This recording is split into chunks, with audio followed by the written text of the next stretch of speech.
আসলে এটা বলার কিছু নাই, আমি জায়নামাজে অলওয়েজ ওকে পাইছি, এর জন্য আমি শুকরিয়া করি, বিকজ ও হাজবেন্ড হিসেবে আমার কাছে অনেক ভালো। আমি ওকে অনেক রেসপেক্ট করি। সামনাসামনি বলতেছি বাট বলতে চাই না। অনেক ভালোবাসি আমি ওকে, ওর থেকেও বেশি ভালোবাসি।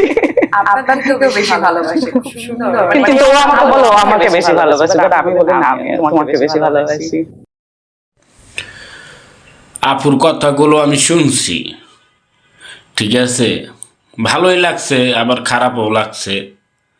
সত্য কথা বলতে কি, স্বামীর যদি টাকা পয়সা বাড়ি গাড়ি ধন সম্পদ থাকে, হ্যাঁ, তাহলে সব মেয়েরাই বলে যে আমার স্বামীকে আমি অনেক ভালোবাসি, আমার জীবনের থেকেও বেশি ভালোবাসি, হ্যাঁ, তার জন্য আমার জীবন, হ্যাঁ, জান কোরবানি করে দিতে পারুম। এইসব কথা সব স্ত্রীরাই বলে স্বামীদের জন্য, যদি স্বামীর টাকা পয়সা যদি থাকে, পকেট ভরা টাকা থাকলে, আলমারি ভরা টাকা থাকলে সব স্ত্রীরা এইসব কথা বলে, ঠিক আছে।